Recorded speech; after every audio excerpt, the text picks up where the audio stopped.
This is the story of a man named Stanley. Stanley worked for a company in a big building where he was employee number 427. Employee number 427's job was simple. He sat at his desk in room 427 and he pushed buttons on a keyboard. Orders came to him through a monitor on his desk, telling him what buttons to push, how long to push them, and in what order. This is what employee 427 did every day of every month of every year. And although others might have considered it soul-rending, Stanley relished every moment that the orders came in, as though he had been made exactly for this job. And Stanley was happy. And then one day, something very peculiar happened. Something that would forever change Stanley. Something he would never quite forget. He had been at his desk for nearly an hour when he realized that not one single order had arrived on the monitor for him to follow. No one had showed up to give him instructions, call a meeting, or even say hi. Never in all his years at the company had this happened, this complete isolation. Something was very clearly wrong. Shocked, frozen solid, Stanley found himself unable to move for the longest time. But as he came to his wits and regained his senses, he got up from his desk and stepped out of his office.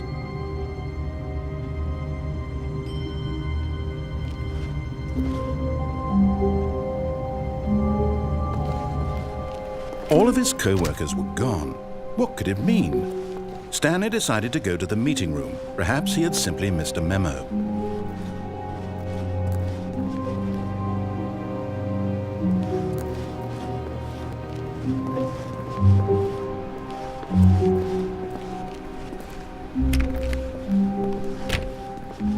When Stanley came to a set of 2 open doors, he entered the door on his left.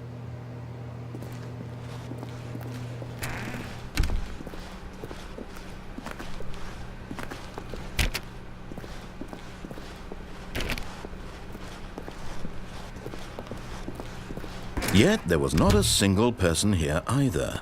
Feeling a wave of disbelief, Stanley decided to go up to his boss's office, hoping he might find an answer there.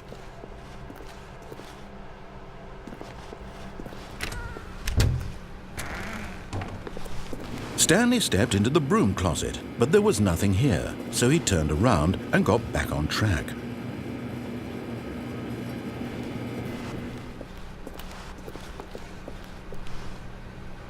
Coming to a staircase, Stanley walked upstairs to his boss's office.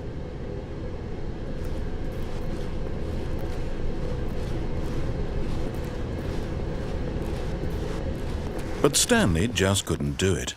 He considered the possibility of facing his boss, admitting he had left his post during work hours. He might be fired for that. And in such a competitive economy, why had he taken that risk? All because he believed everyone had vanished? His boss would think he was crazy. And then something occurred to Stanley. Maybe, he thought to himself, maybe I am crazy. All of my co-workers blinking mysteriously out of existence in a single moment for no reason at all? None of it made any logical sense. And as Stanley pondered this, he began to make other strange observations. For example, why couldn't he see his feet when he looked down? Why did doors close automatically behind him wherever he went? And for that matter, these rooms were starting to look pretty familiar. Were they simply repeating? No, Stanley said to himself, this is all too strange. This can't be real. And at last, he came to the conclusion that had been on the tip of his tongue. He just hadn't found the words for it. "I'm dreaming!" he yelled. "This is all a dream." Oh, what a relief Stanley felt to have finally found an answer, an explanation.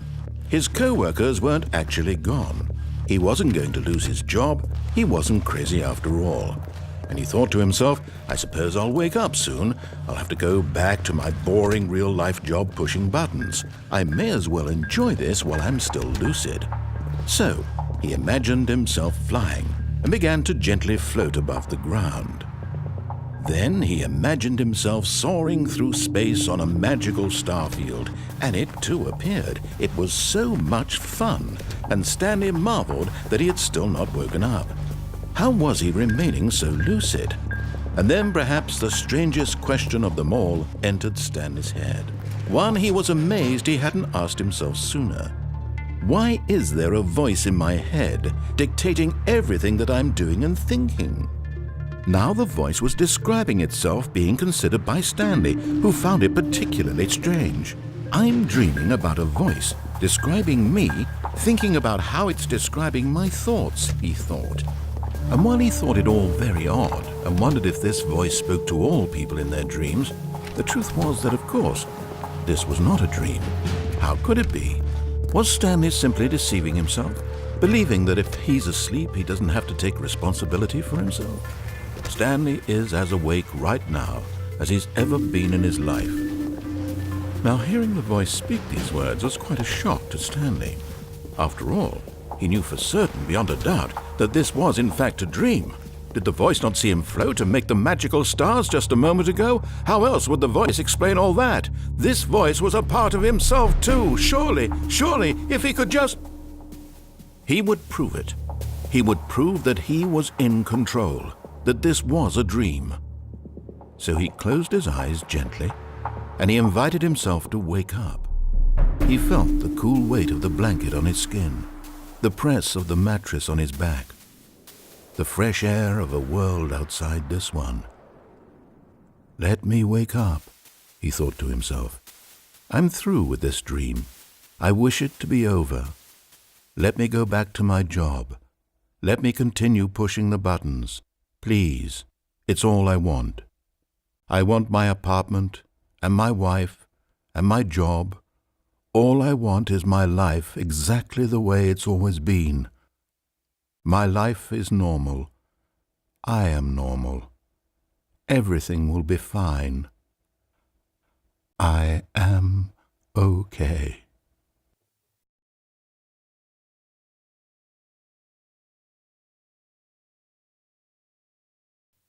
Stanley began screaming. Please, someone, wake me up. My name is Stanley. I have a boss. I have an office. I am real. Please, just someone tell me I am real. I must be real. I must be. Can anyone hear my voice? Who am I? Who am I? And everything went black.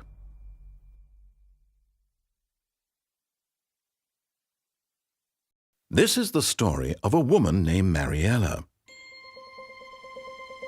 Mariella woke up on a day like any other.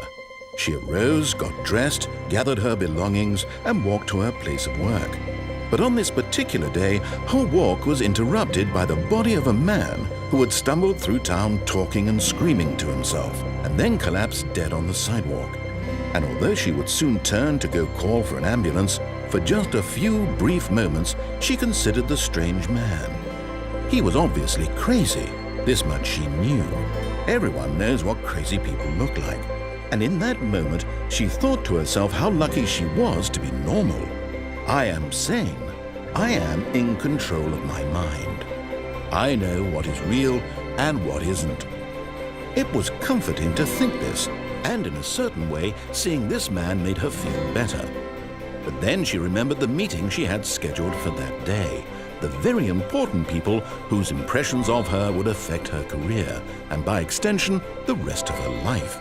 She had no time for this, so it was only a moment that she stood there, staring down at the body. And then she turned and ran.